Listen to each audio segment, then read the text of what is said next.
بسم اللہ الرحمن الرحیم الحمدللہ حمدن کثیرا طیبا مبارکا فیہ مولا صلی وسلم دائما ابدا علی حبیبک خیر الخلق کلہم۔ ناظرین محترم، پاک دل و پاک باز حضرت خواجہ معین الحق والدین معین الدین حسن سجزی چشتی نور اللہ مرکدہ، آپ کا ذکر خیر، آپ کی سیرت طیبہ، آپ کی تعلیمات پہ ہم بات کرتے ہیں۔ اس پروگرام میں حضور خواجہ غریب نواز کو بارگاہ رسالت مآب صلی اللہ تعالیٰ علیہ وسلم میں جب آپ کے شیخ کامل نے پیش کیا تو گویا وہاں سے سند قبولیت حاصل کی، بارگاہ الہی سے بھی اور پھر بارگاہ رسالت مآب صلی اللہ تعالیٰ علیہ وسلم سے بھی۔ رسول اللہ صلی اللہ علیہ وسلم کی خدمت میں جب آپ کو پیش کیا گیا تو آپ کے مرشد نے فرمایا کہ معین الدین بارگاہ رسالت میں سلام عرض کرو، تو آپ نے سلام پیش کیا، السلام علیکہ یا سید المرسلین، تو جواب آیا وعلیکم السلام یا قطب المشائخ یا قطب الحق والدین۔ خواجہ غریب نواز فرماتے ہیں کہ بارگاہ رسالت مآب صلی اللہ تعالیٰ علیہ وسلم سے مجھے حکم ہوا، ارشاد ہوا کہ معین الدین تم ہمارے دین کے معین ہو، ہمارے دین کے مددگار ہو، اور تمہیں اب ہندوستان جانا ہے، سرزمین ہند، جو اس وقت کفر کا، شرک کا بہت بڑا گڑھ بن چکی تھی، طبقاتی تقسیم تھی اور انسانیت ذلت اور پستی کے عجیب و غریب پاتال کے اندر ٹھوکریں کھا رہی تھی۔ ایک دلدل تھا جس میں انسان دھسا چلا جا رہا تھا۔ خواجہ غریب نواز خواجہ معین الدین چشتی اجمیری رحمۃ اللہ تعالی علیہ سفر کرتے ہوئے افغانستان اور پھر پاکستان، جو اس وقت ظاہر سارا ہی ہند تھا، پھر سرزمین لاہور کو آپ نے شرف بخشا اور آپ کے قدوم میمنت لزوم کو چوما لاہور شہر کی مٹی نے، جس کو اولیاء کرام ہندوستان کے شہروں کا قطب کہتے ہیں۔ لاہور شہر حضرت مخدوم الامم سند الواصلین حجت الکاملین حضور سیدنا داتا گنج بخش علی بن عثمان الحجویری الجلابی الغزنوی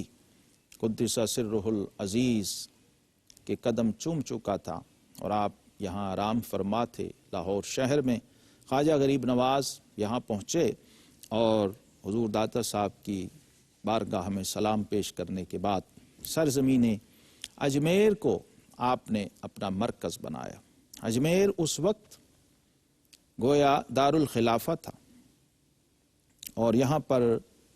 پرتھوی راج کی حکومت تھی، پتھورا کے نام سے راجہ تھا، اور ایک سیاسی اور ایک مذہبی ان کا تسلط بھی تھا، ایک خلفشار بھی تھا، لوگوں کے اندر کئی طرح کی تقسیم تھی، اور انسانوں کو گویا انسان پوج رہے تھے، اور پھر انسان کی ذلت و پستی کا یہ حال تھا کہ اپنے سے بھی کمتر چیزیں، سیر کی کتابیں اگر دیکھیں، اس تاریخ کی کتابیں دیکھیں تو حیرت ہوتی ہے کہ انسان گویا قبل از اسلام کا جو جاہلیت کا زمانہ ہے وہ منظر ہمیں دکھائی دیتا ہے سرزمین ہند پر، اور اجمیر تو اس وقت مرکز بن چکا تھا۔ کئی طرح کے یہاں پر جادوگر، جوگی اور ساحر اور کاہن یہ مسلط تھے، مذہبی فضا پر چھائے ہوئے تھے، اور انسانیت کو انہوں نے اپنے مسخر کر رکھا تھا اپنے آگے۔ ان کی ضروریات اور ان کی کمزوریاں اور ان کے نقائص ان کے سامنے تھے، تو انسان اس پستی کو جا چکا تھا کہ سانپ کی پوجا ہو رہی تھی، آتش پرستی ہو رہی تھی، سورج اور چاند کو پوجا جا رہا تھا، بتوں کو پوجا جا رہا تھا، اور ان غلیظ اور نجس چیزوں کو معبود سمجھا جا رہا تھا۔ چوہے اور بلی اور چچوندر، ان کو بھی ایک مذہبی تقدس حاصل تھا۔ ایک عجیب و غریب فضا تھی جہاں حضور خواجہ غریب نواز خواجہ معین الدین چشتی اجمیری رحمۃ اللہ علیہ جلوہ افروز ہوئے، اور آپ نے یہاں پر موجود انسانیت کی ہدایت کا سامان فرمایا۔ گویا بارگاہ الہی سے ہدایت کا ایک منارہ نور تھا جو یہاں جلوہ گر ہوا۔ حضور خواجہ غریب نواز فرماتے ہیں کہ شیخ الاسلام حضرت خواجہ عثمان ہرونی رحمۃ اللہ تعالی علیہ کی میں خدمت میں رہا تو 20 سال میں نے ان کے ساتھ گزارے۔ اور پھر آپ فرماتے ہیں کہ جب اللہ کی معرفت اور دوستی اور اس کی پہچان مجھے عطا ہوئی اور دنیا کی حقیقت مجھ پر کھلی اور یہ ذمہ داری مجھے سونپی گئی، تو اپنے مرشد کا فیض لے کر میں اس سرزمین پہ آیا۔ آپ نے بڑے جید خلفاء تیار کیے، مریدین تیار کیے، اپنے خدام اور درویشوں کو تبلیغ کے لیے تیار فرمایا، اور یہاں ایک ایسی فضا فراہم کی، کیونکہ یہاں پر توہم پرستی بہت زیادہ تھی، تو خواجہ غریب نواز رحمۃ اللہ تعالی نے عین اس حوض کے کنارے ڈیرا لگایا جس کو بڑا مقدس سمجھا جاتا تھا، انا ساگر جھیل کو، اور اس کا پانی جو ہے وہ کسی اور کو پینے کی اجازت نہیں تھی، بڑا پوتر اور مقدس پانی اس کو سمجھا جاتا تھا۔ خواجہ صاحب نے ایک خادم کو وضو کا پانی لانے کے لیے کہا، اور وہ وہاں گیا تو پہرے داروں نے اس کو روک دیا کہ یہ پانی تمہیں نہیں دیا جا سکتا، یہ مقدس اور پوتر پانی ہے۔ تو خواجہ صاحب کے پاس وہ خادم واپس آیا، اس نے کہا کہ حضور وہ پانی لینے نہیں دے رہے۔ تو خواجہ غریب نواز رحمۃ اللہ نے فرمایا اچھا وہ نہیں لینے دیتے، تم دور سے ہی اپنے اس جو تمہاری گاگر ہے، برتن ہے، اس کو پانی کی طرف کر دینا اور پانی خود بخود اس میں آ جائے گا۔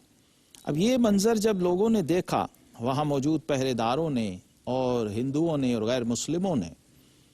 کہ ساری کی ساری جھیل ایک کٹورے میں بند ہو گئی، یعنی دریا کوزے میں بند ہو گیا، وہ لے کے آ گئے، سب نے وضو کیا، خواجہ صاحب نے، خدام نے، درویشوں نے، اور جھیل بالکل خالی ہو گئی، سوکھ گئی۔ تو پھر وہ لوگ آپ کی طرف آئے اور کہا کہ یہ کیا کیا آپ نے؟ تو خواجہ غریب نواز رحمۃ اللہ تعالی علیہ نے پھر شفقت کی اور وہ پانی دوبارہ اس جھیل کے اندر ڈالا، اور پھر وہ جھیل رواں دواں ہوئی۔ اس طرح کے کئی واقعات پیش آئے کہ لوگ آپ کی طرف متوجہ ہوئے۔ آتش پرستوں کو بھی آپ نے توجہ دلائی کہ یہ آگ جس کی تم پوجا کرتے ہو یہ تو خود مخلوق ہے، تم خالق کی طرف توجہ کرو۔ بت پرستوں کی توجہ دلائی کہ تمہارا حقیقی خالق کون ہے۔ اپنی محبت سے، اپنی شفقت سے اور اپنی بندہ نوازی سے اور اپنی نگاہ کیمیا اثر سے آپ نے اللہ کے بندوں کو اللہ سے واصل کرنے کا پروگرام بنایا، اور تعلیمات آپ کی ایسی ہیں کہ آپ فرماتے ہیں کہ حق تعالیٰ کے پہچاننے کی علامت یہ ہے کہ آپ مخلوق سے رغبت نہ رکھیں، اور فرمایا کہ معرفت کیا ہے؟ معرفت ہمارے اندر خاموش رہنے کا داعیہ پیدا کرتی ہے، خاموشی کا داعیہ پیدا کرتی ہے، کیونکہ صوفیہ کہتے ہیں کارا کی خبر شد خبرش باز نہ آمد، جسے حق کی خبر ہو گئی، اصل کی خبر ہو گئی، پھر اس کی خبر کسی کو نہیں آتی۔